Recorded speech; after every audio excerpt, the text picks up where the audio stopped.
Did you get any polished little apples to put on the desk? I used to get fruit cups from the cafeteria all the time. They would like sneak them out of the cafeteria and leave them like on my doorknob or on my desk. And I was like, thank you, this is cute. I got an orange one time, but I never got an apple, just fruit cups and oranges.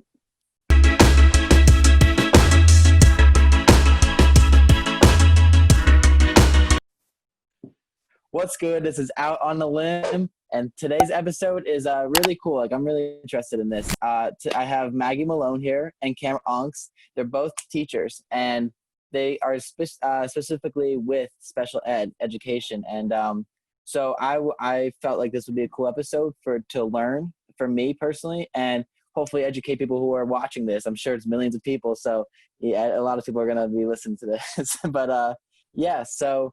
Thanks for being on the show, guys. Right away, before I have you guys introduce yourself, I always do a song of the day. What song are you guys vibing to recently? Good News by Mac Miller. Ooh, I love Mac Miller. Got to get some good news, right? Maggie, what are you vibing to? I'm like the polar opposite. I've been like listening to Chelsea Cutler and James Bay like all day today. But oh, no way. Chelsea Cutler, yeah, kind of in my field, but it's okay.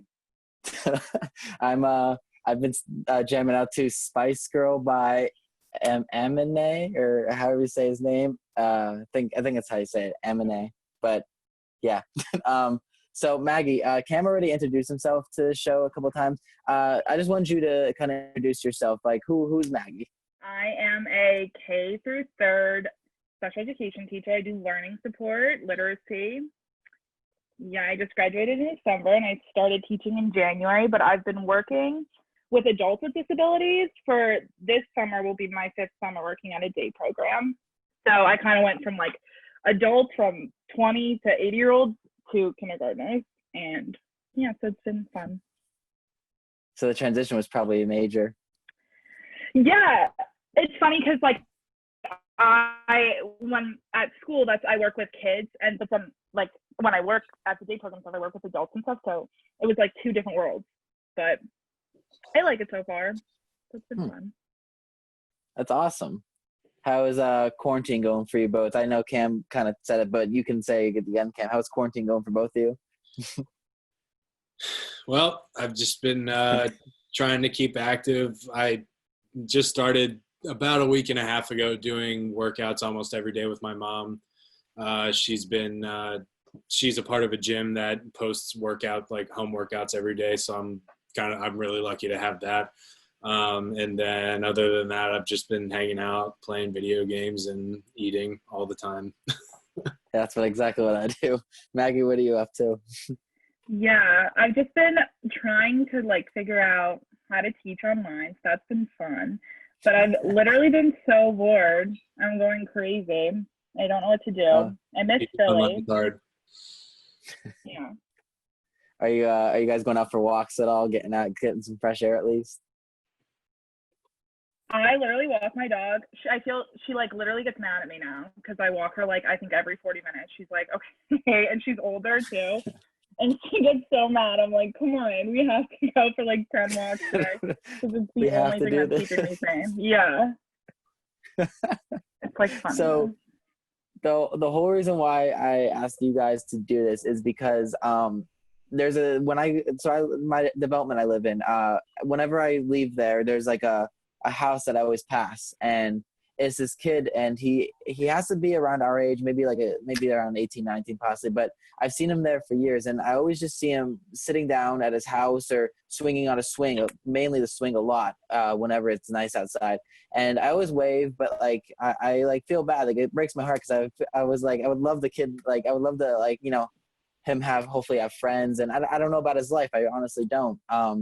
But I was doing that, and I was like, I really want to learn, like, maybe there's a good way to go up to him and say hello and introduce myself, or maybe just, you know, see where it can go. And like, because I would love the kid to have friends, because like he seems like a nice kid. So why did you guys decide to get into this profession to start off? So I'm not specifically just special education. So what we call it is adapted phys ed in our kind of world, APE for short. So I guess I can start with my childhood. Early on, really when I was born, my mom worked for Easter Seals, which is a daycare designed for kids with special needs. And they have a mixture of kids, but it's really good for children with disabilities. So I was always around it, and I got a really good experience being around some of those kids, and it was really awesome. And then I ended up getting into working with the Special Olympics here in State College, doing track and field, which was a lot of fun. Those kids were so much fun to be around, and I really loved that experience. And then so it was a specific class that I had to take. I took 2 classes at Penn State. One was just a regular general education, special education class. And then the other one was an adapted phys ed class where I was actually teaching at Mount Nittany Middle School, where I just got a job at, teaching there, and then doing those classes. So they're a lot of fun. So that's kind of the main reason why I got into what I'm doing now. Okay. And what about you, Maggie? I got into it. I think when I was growing up, one of my cousins, he has autism. Mm-hmm. And so I was just like always around that as a child. I don't know. I literally get like asked this question in interviews and stuff, and I was like, I'm not sure, but I think it's because like when I was growing up, he was always around, and I was always, I don't know. But then like in middle school, just like carried through with me. I worked in the special education classroom in middle school, and then in high school, I just was like thinking about what I wanted to do. And I didn't really think about anything else besides being a special ed teacher. I don't really have interest in general education, like only special ed. And then in high school, I worked in the special education classroom, and I really liked it since high school. And then I started the day program after I graduated, and I loved that. And now I'm a special ed teacher, and it's just kind of always been what I wanted to do. That's really cool. So when you guys got into this, like what do you guys taught before, like while you're getting into this profession? Like what do you guys taught to expect, or what to learn? I guess we'll start with Cam first and go down to Maggie. So one of the it's kind of tough because especially in phys ed, we're always taught to adapt things for everyone. So especially with kids with disabilities, there's a huge range that you have to look at, especially with textures and size of different equipment, especially if you're playing games. Typically what we do is we take a game like volleyball or soccer and we kind of change it a little bit so that everybody can participate and everybody can have fun.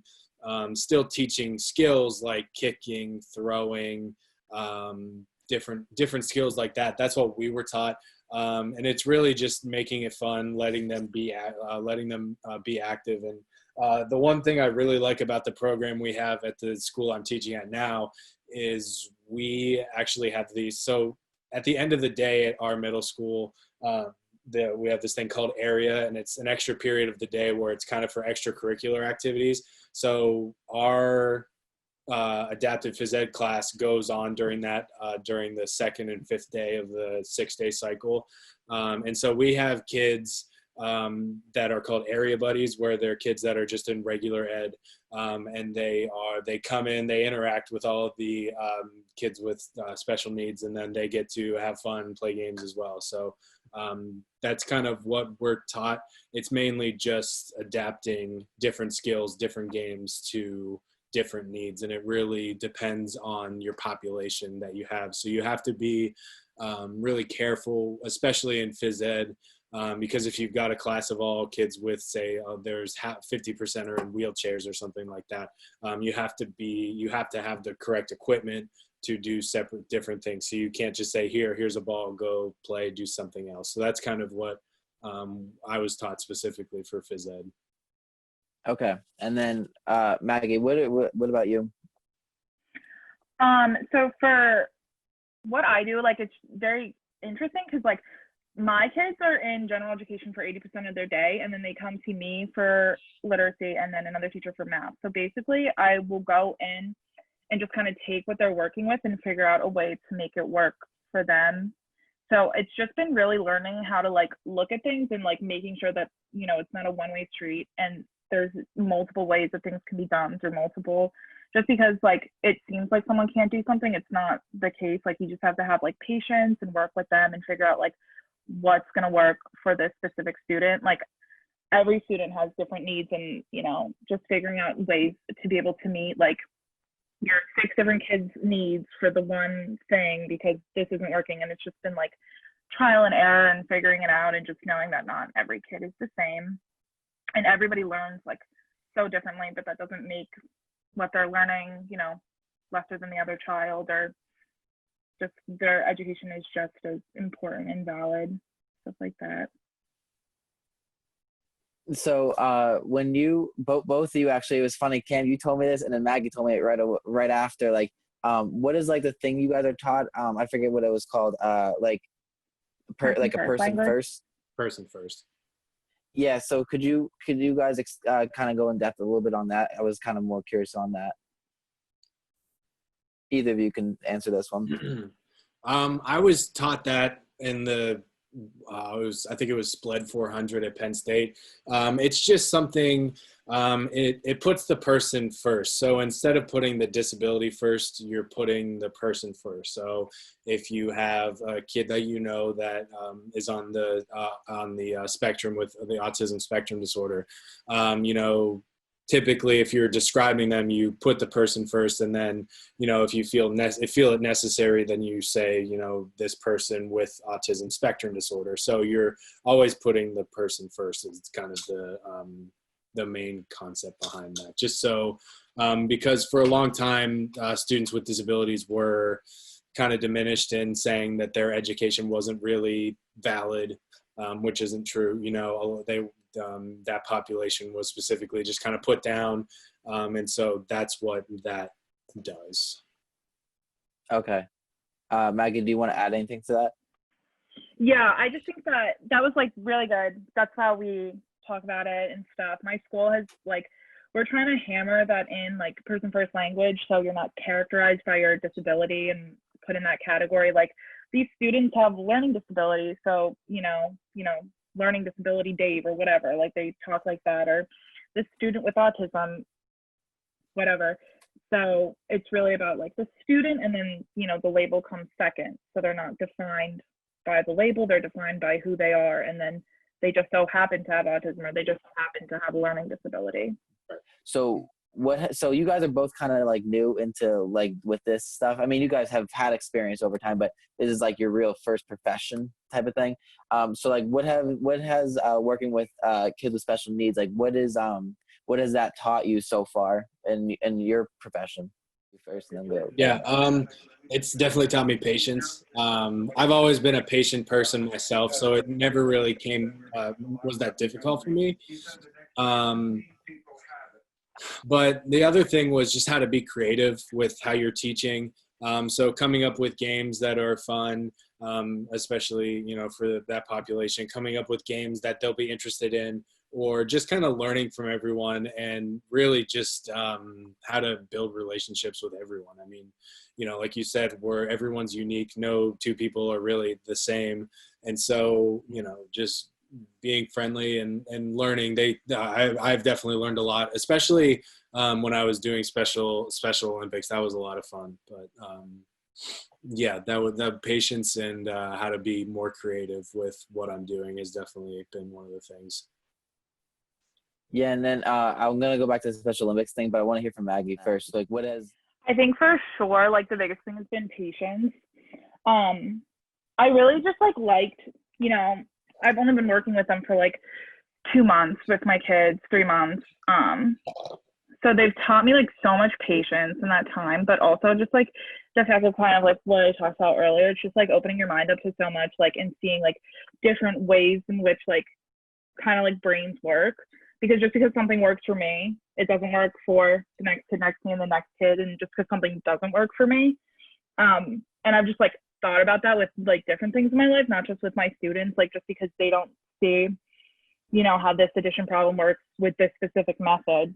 There's like multiple ways to do things. And everyone has their own little, ways in which they go about things. So just like all that kind of stuff. It's been fun so far. Okay.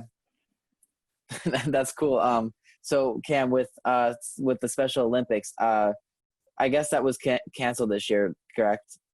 As far as I know, I didn't, because of student teaching last year, I wasn't able to be a part of that. So I don't think I'm on the email chain anymore, but I think that the spring stuff was definitely canceled here. The Jerry Ryan meet for track and field, that was mainly what I was a part of. But I can imagine that, everything is everything's canceled. So everything's canceled. A lot of that is definitely, unfortunately, not happening. So, and it's so sad. Yeah, it really is. I mean, I get a lot of emails. I have gotten a lot of emails from different learning support teachers, and it's definitely tough because I can't imagine, especially, those kids are so used to having a routine, because that's really big too with a lot of the students that I have worked with, is that they have a routine. We have PE on this day, we have PE on this day, we have this on this day. They're so used to a routine, and now that's kind of probably a little better now, a month into remote learning, but I know a lot of students that we deal with, I send out some help. There are probably 20 or so kids that are mixed between my health and phys ed classes and my regular ed classes, not just the adapted phys ed. And they, I've sent work, and I just, they said, look, they're going to work on their main stuff with math, science, reading, writing, stuff like that, instead of, we're called exploratory. So we're health, phys ed, other stuff. So that's just kind of what it's been like for these past couple months. Yeah. This past month. Feels like months. Yeah, I think for sure that's been the hardest thing for me, has been the schedule being thrown off. Like, our parents, I feel so bad for them. Like, every day I'm getting emails like, this is not, like, it's not working, like, they're not used to this. And actually, like, I had a meeting on Friday that it's getting worse as time goes on. Like, it's becoming a lot harder for them, and like there's more refusal for work because their schedules have been thrown off for so long that they're like they know what school is and that they've adapted to what school is. And I'm sure this goes for like every student too. And now they're at home, and we've given them tablets that they never had before. And now we're telling them, you can't use the tablet for the fun stuff. Like, you have to get your work done. And it's like, you're giving me a tablet in my home, but I register home and a tablet with fun and play. And now you're taking that away. And now I'm supposed to be like, it's just like mixing up all these different worlds. And then we told them in the beginning, you're just going to be like this for a month. And then every 2 weeks, it was like getting pushed back. And then finally it was canceled for the rest of the year. So our students, like, when they heard that it was canceled for the rest of the year, it's just like not registering in their heads, especially like the way that the work is going, and doing, the teaching sessions on these tablets at home in their pajamas for 30 minutes. Like, the first couple, like, every day, not even the first couple of weeks, literally every day when I used to make kids, like, they're like, okay, we'll do our work, but first, let me show you this cool magic trick I found out. And I'm like, yes. And then by the time, like, I'm talking to them, because it's like and I only have a half hour with them, and then the half hour is done.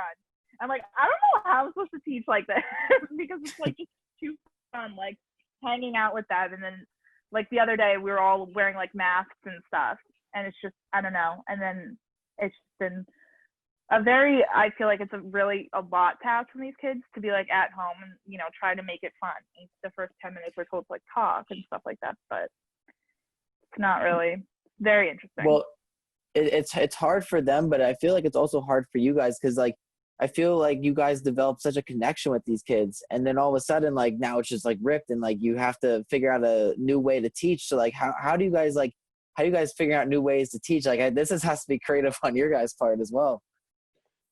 So I think that's a beautiful thing about being a teacher, to be honest with you, because it's kind of ironic, because for years and years, I mean, we've only been teachers for such a short amount of time, but just me knowing a ton of teachers, you're basically taught you have to do this, this, this, and this.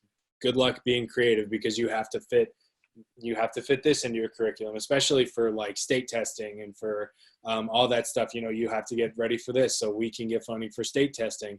And so now that that's all taken away, we're being asked to be as creative as possible to try to get kids to learn and not worry about state testing. And I think that hopefully after this, that those go away forever, because I don't have to deal with them. I'm so happy I never have to deal with them, because phys health and phys ed aren't in that realm of state testing. But it's, you hear other teachers, and it affects my life too, especially because, when I was doing elementary for student teaching, there was like so much. It's like, oh, we've got to do state testing, so we've got PSSAs, so sorry, you're not teaching phys ed today, you're proctoring PSSAs, or helping proctor. I wasn't allowed to, but you're helping proctor PSSAs. So it's like, oh, man, like that was tough. I'm so happy we don't have to do that. Oh yeah, I had to proctor Keystone tests for 2 days in the high school that I was at Altoona.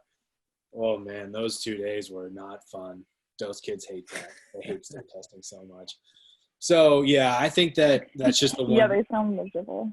Oh, they're awful. And it's just like, it's all for funding. That's what I won't get on that soapbox, but that's a new topic for another day.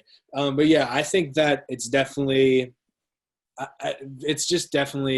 especially for regular ed teachers that I've seen on Facebook and Instagram and stuff like that, that people are having to be creative. You have to really work around a lot of things, and you're being asked to do so much, and it's really tough. So yeah, I'm sure Maggie can go more with that, because I personally don't have to teach Zoom classes, which is awesome. I have instructional hours, and that's it. So yeah, it's definitely been a challenge, I think.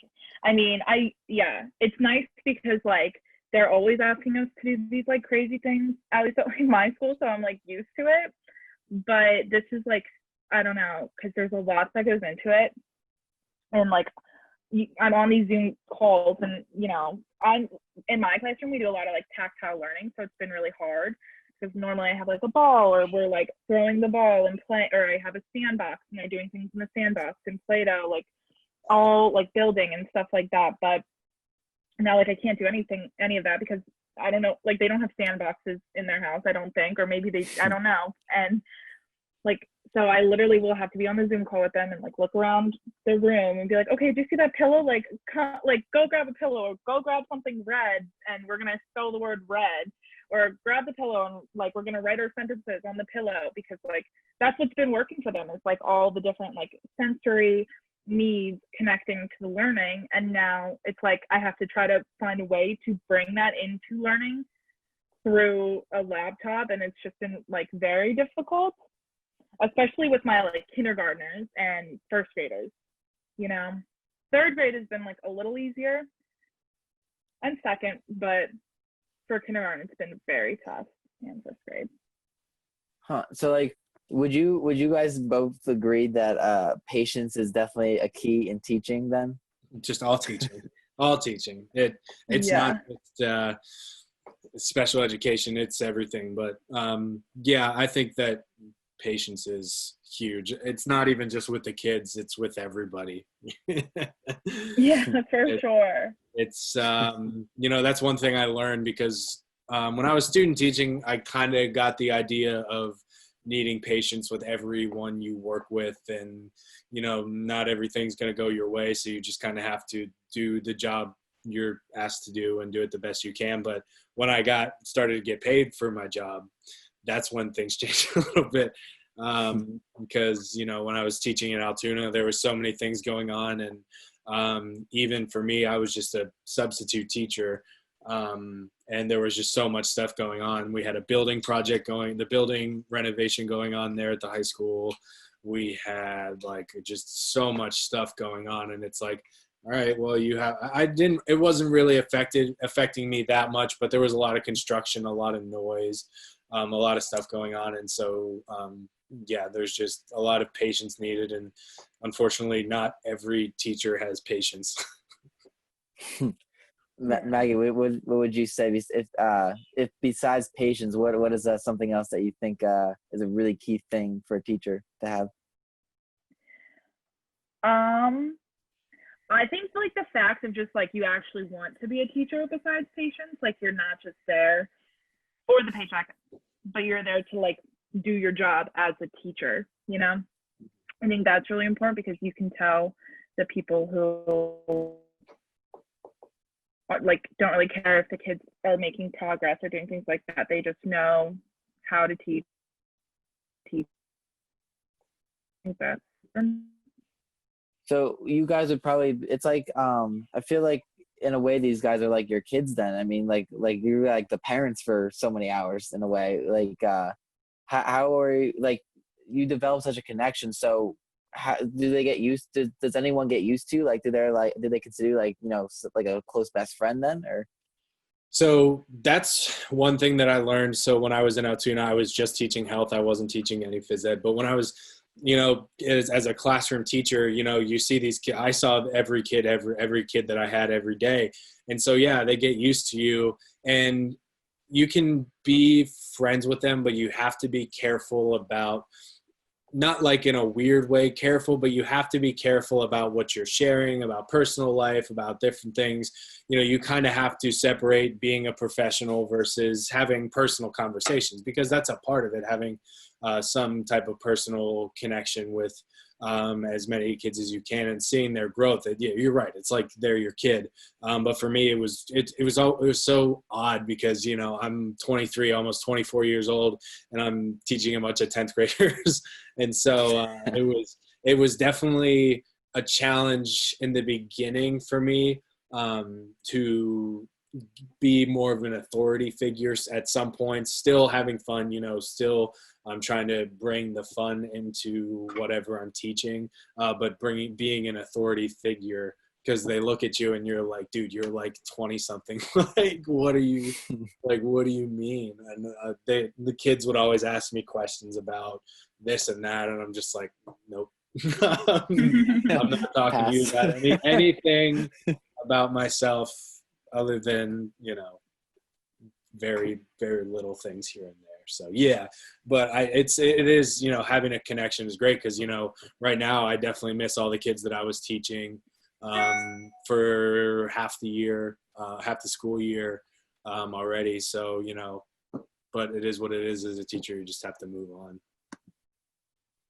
Maggie, what about you? Do you feel like especially like teaching like kids like that, like younger kids, do you feel like that connection is a big thing for teaching?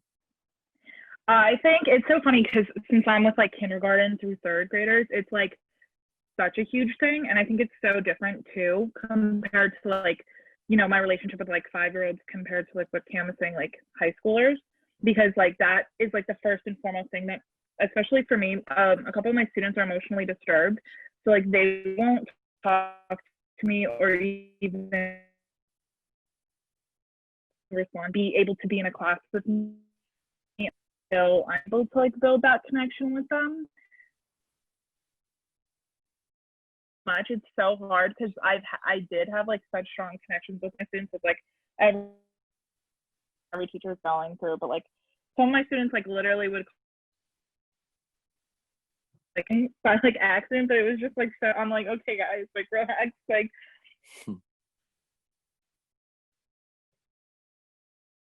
Cool. Did she cut out a little? like the most Okay. key and like essential part of being able to teach them. Okay, so yeah, sorry, you cut out a little bit there. I was able to hear most of it though. So what do you guys what do you guys talk about in class? Like, is there an easy way to explain that, or is it very complex? I mean, it's kind of a complex, or it's an easy question with a both easy and complex answer, because I mean, for me, it's mostly, you know, you follow the rules, have fun. But I mean, there's so many different avenues that I could talk about, especially with adapted phys ed. I mean, I've got a whole textbook that I got from Penn State on it. But yeah, I think the main thing is just, especially with my class, is just having fun and trying your best. Because, you know, a lot of the kids that we deal with sometimes struggle with some things and are better than others. And that's like that with every class. But I think just, you know, just having fun and doing all of that is mainly what we try to teach when we're doing that. And what about you, Maggie, from like a younger perspective?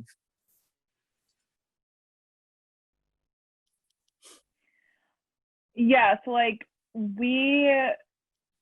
it's because my class is like such a smaller group, I can kind of like attend to like singular students' needs and, you know, their interests. So like I'm able to, like, you know, I know my one group loves this new Disney movie Zombies that were like, I would work that into, like, we would read stories on it and we would do like those types of things. And I knew the one class like loved The Lion King, and the one class loved TikTok. So like our thing was like we were working up to like make our TikTok together, but then we got cut off.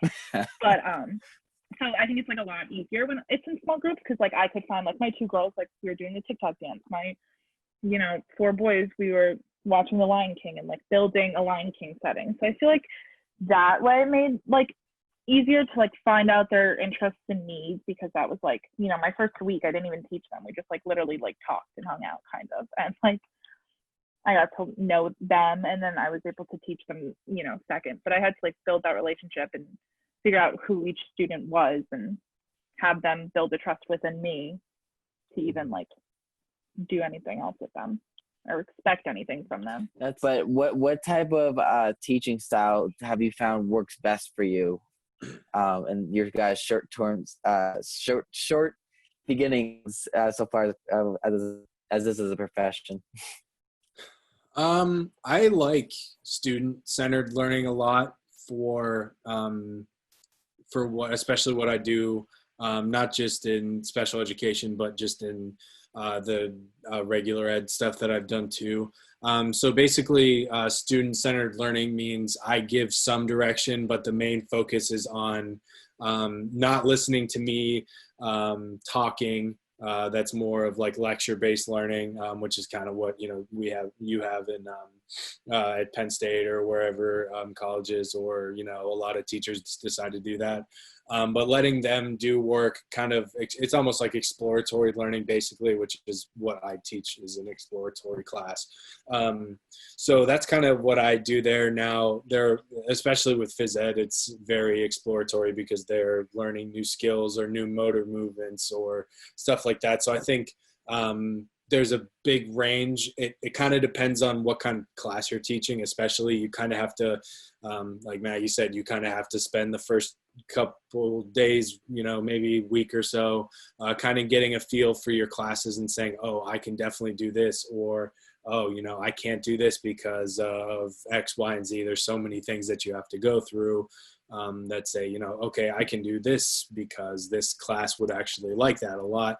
But there are other classes that don't like to do that, and they just would rather you talk and do that. So I think that definitely I lean more towards student-centered learning than teacher-centered. So that's kind of where I go with that, yeah. And then what about you, Maggie? Yeah, I completely agree. I think student-centered learning is like the only way that students learn most of the time. Like I feel like teacher-centered is so hard. And I kind of talked about it earlier, just like tactile learning is really important in my room. Like, you know, if it's not working on pencil and paper, we'll find like different ways to make it work and make it stick. So it's not just like one route for learning. There's different outlets that we can use that we haven't tried yet, like that type of stuff. Okay, so what do you feel is the most rewarding thing out of having this type of profession and what you guys do? Like, what do you feel is most rewarding out of all that? I would say the most rewarding thing for me is just like seeing kids smile and have fun and really like what you teach, because it's sometimes hard to connect with some kids and really just seeing as many kids as possible, just, you know, having fun and building connections. Really, that's definitely the most rewarding thing for me, is seeing kids progress from, you know, for me at the middle school level, it'll be from seeing a kid that started in 6th grade to now in 8th grade, what they're like. So I think that's been definitely a big one for me. Yeah, I think like I'm excited to see my kids when I go back. I haven't really seen like a growth period from them yet, just because I was with them for such a short amount of time. I mean, like little bits of growth, and when things would click and you can see it in their face, that was really awesome. But even just like the little things, like I was at the door every morning. That was like my position for morning. I would have to like wait by the door to make sure that like the kids were coming in and acting normal and like not being stampeding in and stuff, and just getting like the highs and, you know, the hugs every morning. I miss that a lot. And like just like little things, when I would walk past my room and students would leave like stuff on my doorknob, that was like the cutest stuff to me. I miss that so much. Did you get any polished little apples to put on the desk? I used to get fruit cups from the cafeteria all the time. They would like sneak them out of the cafeteria and leave them like on my doorknob or on my desk, and I was like, thank you, this is cute. I got an orange one time, but I never got an apple, just fruit cups and oranges. Oh, someone has to bring in an orange after. So what has teaching kids with special needs, what has that taught you as even a person, or just as your professional self?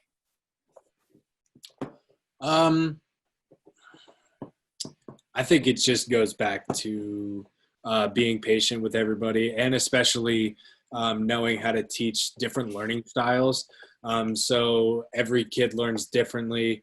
I know Maggie mentioned that earlier. So every kid learns differently. So knowing how to take something that works for one kid and maybe not the other, learning how to kind of explain things, and direction giving. Oh man, giving directions has, you have to be very specific. So that's one of the biggest things that I learned when I was student teaching, is that you, no matter what age group, K through 12, you have to be so specific with what you want, because some kids are going to be like, oh, I don't understand this because you didn't tell them that, or all things. So direction giving, yeah, that's definitely one thing that I have learned from teaching all grades. And then Maggie, what have that taught you? Yeah, so patience. It literally, like, yeah, just patience again. And I think just like with little things in life, I feel like I have, you know, more of an understanding when things happen, and I just have like different outlooks on life because of like teaching and working with adults with disabilities and my students, you know, because I'm just like really lucky for like little things. And if I get upset about something, or if I have a bad day, it's like, you know, little things are an easy reminder just from my job and stuff. That's so cool. So what is something that makes you feel good when you're teaching? I mean, besides the stuff that you mentioned with like the little things about missing it, what is something that makes you feel good, like that you wake up every day and you're like, I can't wait to come and like do this? Can I say a paycheck? No. No, I just think that like I'm a people person. I always like interacting with people. So being able to interact with hundreds of, you know, students, I think one of the principals that I taught under, I think it was at Altoona, he said, you know, the superintendent, he said, you know, we have 1 million interactions a day with everyone, whether it be just passing someone in the hallway or different conversations with different students. So that's definitely one thing that I look forward to.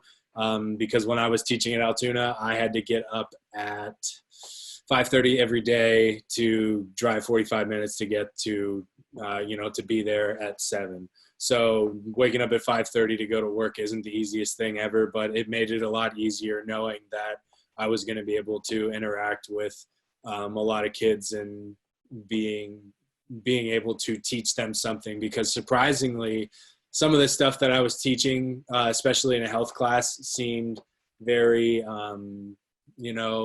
obvious. almost, just because I'm, a little, like 9 years older than most of the kids that I was teaching, or no, 6 or 7 years older than most of the kids that I was teaching. But a lot of them learned a lot actually from what I taught them, which was probably the coolest thing and that I got to do this year. So, yeah. That's pretty cool. Maggie, what about you? What is something that makes you feel good to teach?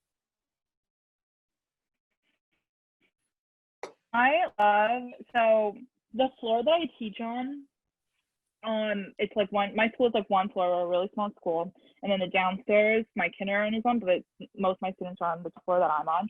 They would like sneak into my room when they would say that they're going to the bathroom and like tell me if they're like doing good in class or what they're learning, and like just little stuff like that would make me so happy. And just like when they would do good on a test, or do good on work, they would immediately bring it to me and just show me like how good they're doing with like their other subjects. And they would get so excited to come to my room if they knew what we were learning and it was like clicking for them.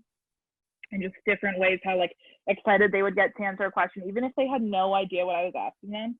Just like them trying to answer it and like liking the setting that they're in and feeling comfortable was really fun for me to watch. And just hearing like their positive stories and how excited they would get about like such little things, just like getting that one problem right in the morning that they had to do just to like unpack their book bag, stuff like that, like would make my whole day. So that's what I really liked about,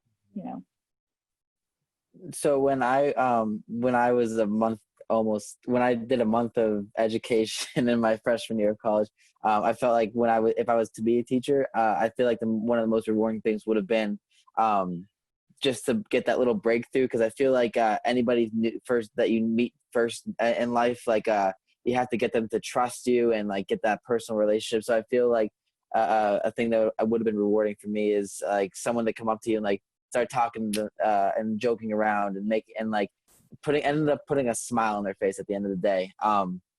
Have you guys been able to trust or like gain trust of your students yet, or do you think that's still a process?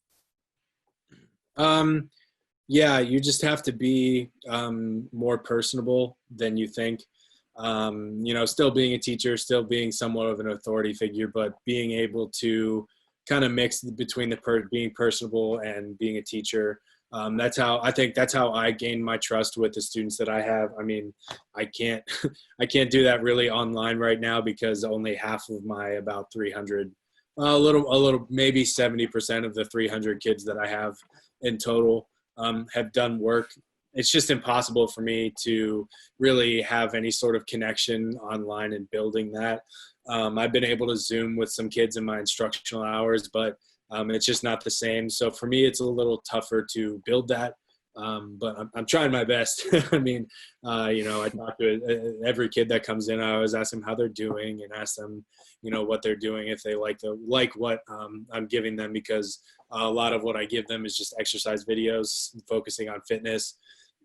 So that's I definitely have felt that, though. I mean, even student teaching, I felt that I was able to, gain trust from kids in a reasonably short amount of time. It takes a few weeks, but after that, once you get that ball rolling, then it works out pretty well. And then Maggie? Yeah.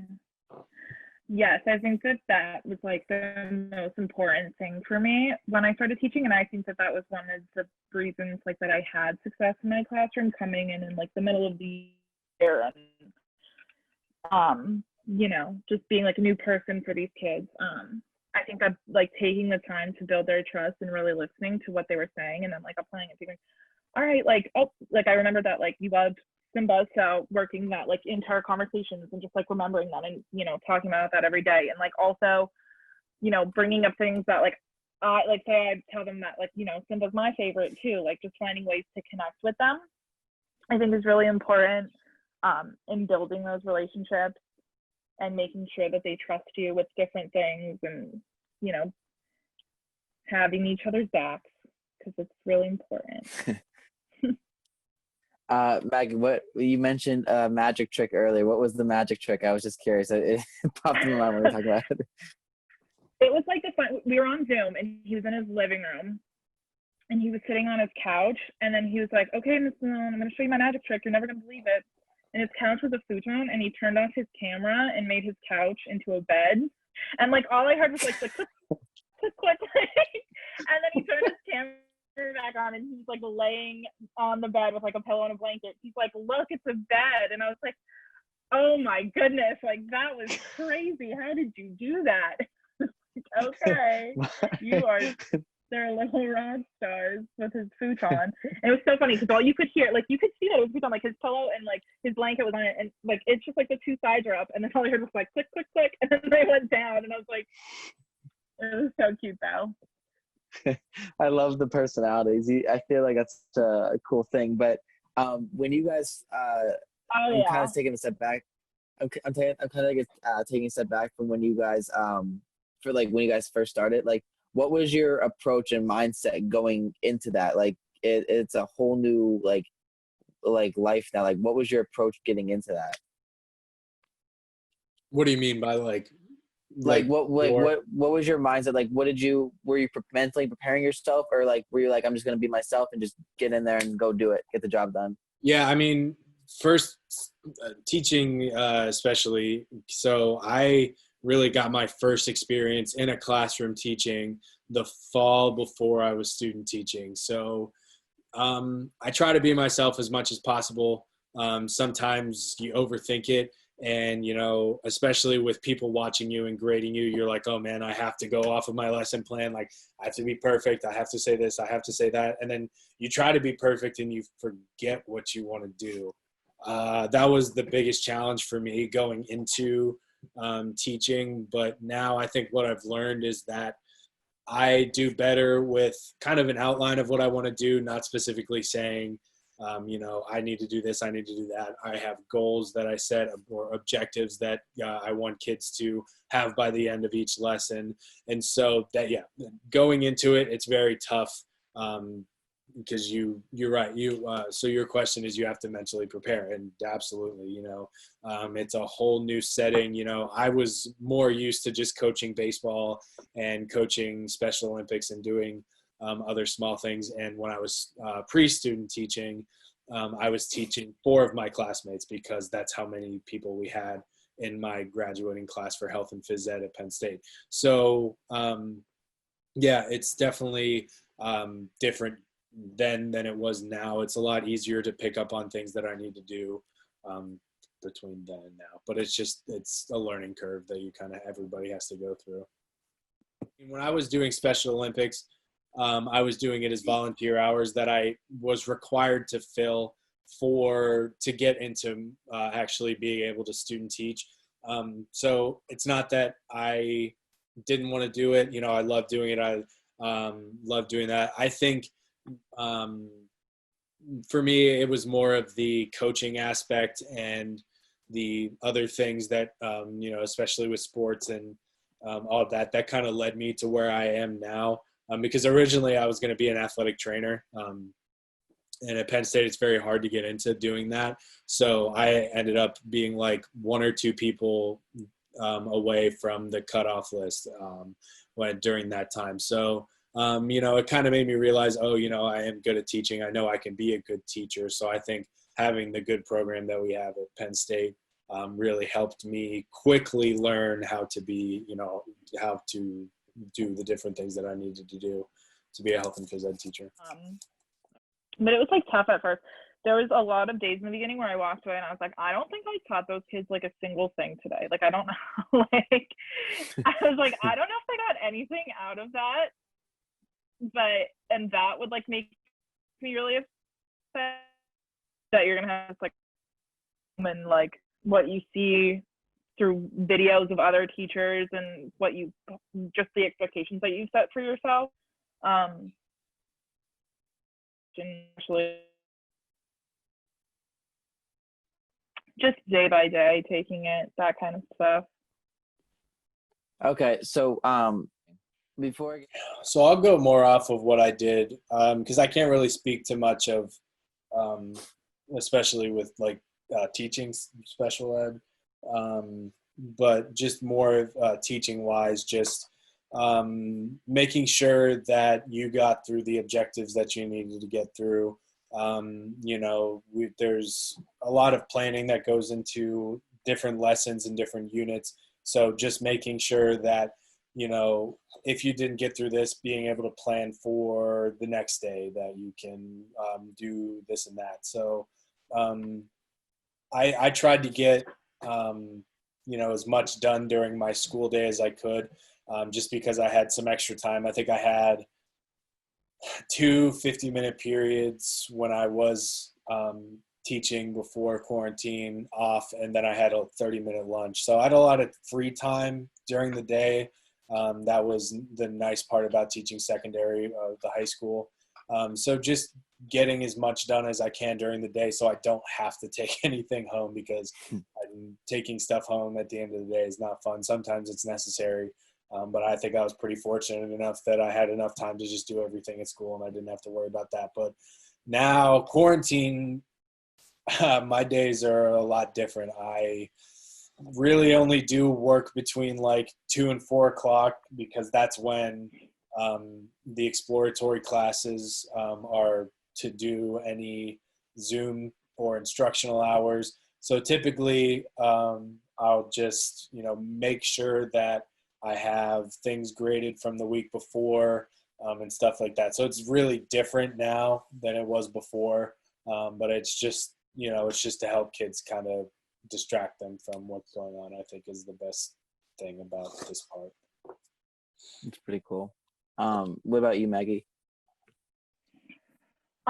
So pre-quarantine, I would say that, like how I was saying earlier, there was days that I might not have even like taught as much things as I would have wanted to, or I was like, I don't even know if I taught today, but just to make sure that like I could see, each of my kids meeting their expectations, like knowing, that they were able to like come to my classroom and just like us having like a good interaction together, positive interaction, things like that. Or just like my goals for the day to make sure that like I met the needs, regardless if we like got through the lesson. Just I know that like with every student, I like tried my best. We did what we needed to do, even if it wasn't necessarily like learning that day. If that day we needed to just like have a day where their time with me was like their break time and they needed to like just calm down and like cool down and things like that, just every day like learning the different needs and meeting the needs was, I would say, when I was like, oh, that was like good. Post during this, like literally just seeing a student's face or getting work turned from them, because it has been a very big struggle. Like I saw one kid today. So Wow. It's been very tough. Is there an example you guys can give that you found that kids have liked during your lessons, or that and you felt like you could capitalize on that and keep teaching that a little bit? Like, is there anything specific? I don't really know how to answer that question the best, just for you, because you're not in education. I think it just kind of gets down to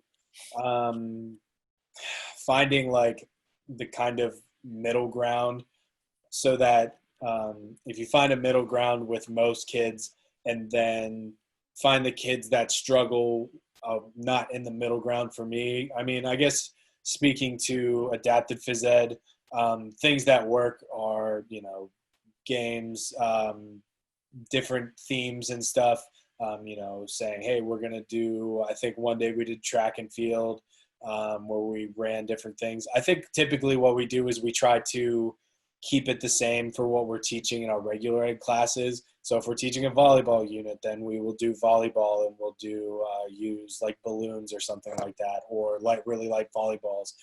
So I think just what works is just day to day. There's so many things that could and could not work that I mean, specifically, I haven't been teaching that long, so I personally don't know. There's a lot of trial and error that I still have to go through, I think. But I think from what I've learned so far with myself is that just being able to work on the fly really is what kind of has worked for me teaching kids. And then what about you, Maggie?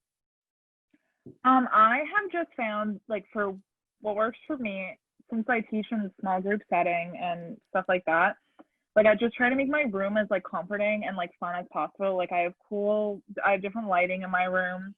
I play music as frequently as possible. The seating in my room, like I let a student sit in my seat once a week. I have like a corner that kids can sit in to do their you know, they're not like they can like do their work on the floor, don't have to sit at the table, stuff like that. And just like making games whenever possible that they're still learning. So I think just as like fun, making it as fun as possible has been really useful, because like I have the ability to, because we're in a small group, so like I can have music playing if they're, you know, if they're doing like turn the lights off, and I can have kids like literally doing their work on the floor with a clipboard, sitting at my desk, stuff like that. Has just been really useful, just like because any little thing like that they love, like any difference, like telling them they don't have to sit at a desk and a table, like they can literally go do this in the corner of the room, they can do this at my desk, like stuff like that. They think it's like the coolest thing. I have like so much fun with it. That's actually really neat. So I guess so. One I was gonna ask about like dislikes, but I feel like asking about dislikes, there's really, I feel like it's a paperwork. What? Paperwork. I saw that question you wrote, and I'm like, dude, the only thing I don't like about teaching is paperwork and grading. Maggie, could you agree with that, paperwork? Yeah, let's cut out for a second. I literally so much paperwork. For everything. I'm so happy I don't have to go through a million IEPs. IEPs are, there's so much. I don't even have to, I have to do like a tiny bit of what like most regular special ed teachers classroom have to do for those. I guess we have to rewrite them all too now. So we have like 100 that we have to rewrite. You could explain. You would probably do a better job explaining them than I would, explaining what an IEP is to our audience, plus Adam. Yes. So an IEP is the individual education plan. So every student with a disability gets an IEP. That's like their steps for the school, and they're like 30 pages long, and it's their rights for a student with a disability, and it goes into depth of like everything, and you know, the accommodations that you're going to make for them, their goals that they're supposed to reach, and they do it every year. There's an annual one. So you have your meeting and your 30-page IEP that you go through, and it's the whole team. It's like the school psychologist, the principal, the director, the special ed teacher, the regular ed teacher, and whoever else wants to come, and parents and the students. So they are very fun. So do you have to get like an agreement with parents, like with these personal papers? Do you have to get an agreement with them, like that's how you're gonna teach and that's what you're gonna do, and they have to accept that? Right. So like based off of the IEP is how I teach. So whatever the IEP says, like I do. So my students, how I group them based on their IEP goals, if that makes sense. So that's interesting. Yeah. They're also very data driven. So I actually, when I was substitute teaching at here in State College before I got any of the other jobs, I got a chance to work in one of the life skills rooms at the Mount Nittany, and a lot of it I helped do data for reading and math, I think was the other one. So data driven for how many words they can read per minute, or how many problems they can do in 2 minutes, or math problems they can do. So it's really data driven. So we know exactly, what to do. So for phys ed, we have PE goals. So one of the kids that I worked with, and I had a student teaching, his goal was to be able to catch a ball. And so he had to catch a certain size ball 10 times in a row or something like that. Because the year before he couldn't do it very well. He could only catch a, 5-inch in diameter ball, or maybe probably bigger than that, but he could only catch it like 1 or 2 times out of 10. So that was his PE goal. And so you have different specific goals for what different needs are. So they are very specific. It's different than general education, where you have a general classroom goal for what you want to accomplish, but for this population, they're very specific goals, and you have to legally do them, or you're in trouble, big time. Mm-hmm. Yeah. Do you have anything to add to that, Maggie? I just yesterday had to send an email to every parent of the exact percentage that their student has been participating since we went on online learning. So yesterday was up to from 7 a.m. to 9 p.m. figuring out from March 16th or whatever the day was that we went to online learning, the exact percentage that the student has turned in their work out of this and came to this many Zoom sessions and did this and did that. So, and that's all just for the IEP. And I would progress monitor. Did you have to update the IEP for now with virtual classes? Yeah, we have to rewrite our 100 IEPs. So we're in the process of doing that right now, but it's just a lot. So. Are you planning for next year as well? What? Are you planning for next year to be remote learning? Or are you planning? They haven't said anything. I'm really hoping not, but yeah. I'm interested. I was just having that conversation an hour ago with one of the other teachers that I work with. I hope not. So do you guys get together with other teachers then and trying to figure out a plan how to go about do you guys go to week to week with meetings like that, or what do you guys do? So I have a daily meeting with my whole school every morning at 8 on Zoom, and then I'm in constant connection with the whole special ed team. Literally all day. I'm basically, if I'm not on Zoom with a student, I'm on Zoom with my other special ed teacher. And then every day at the end of the day, we have a meeting, and then we just kind of debrief. And then it's literally been changing day to day of what we're supposed to do. So we kind of just talk about it and then figure out the plan for the next day type of thing. Okay. And then what about you, Cam? Do you just chill a little bit more? I mean, for me, I haven't ever been a part of an IEP meeting, but so I can't really speak too much from that, just from what I've been taught in classes. Typically, for a regular school year, typically they're every couple months, or if it's something needs updated, or it just kind of depends. I think I had to sign 10 or so IEPs just saying that, I read over their goals for health or whatever for stuff like that. So now I can't really add too much more to that. And I got sent a bunch of IEPs and I read through them for health and phys ed goals, but it's just so hard to follow because I don't know what equipment these kids have and what I can send them. So I just tried to be as general as possible and figure what's their level and what they would like. So I'm trying my best to do that. But yeah, that's all I can really add for that. So my last question is, what types of projects or assignments do you guys do during class to keep the class entertaining and keep the students into what you guys do? Excuse me. I don't really do projects or assignments for any of the adapted classes that I have.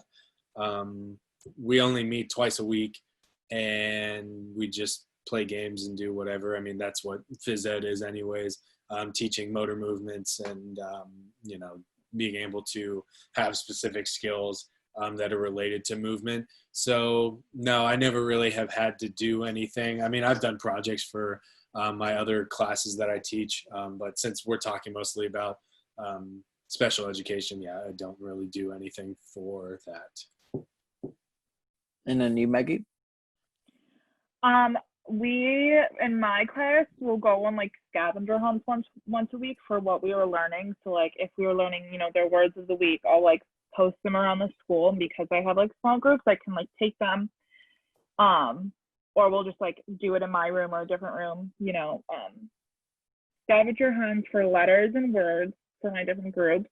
That has been really fun and it's been working. And just little things like if we get through this, then we'll use the Play-Doh to like make our words or our letters, or the sandbox, like I said.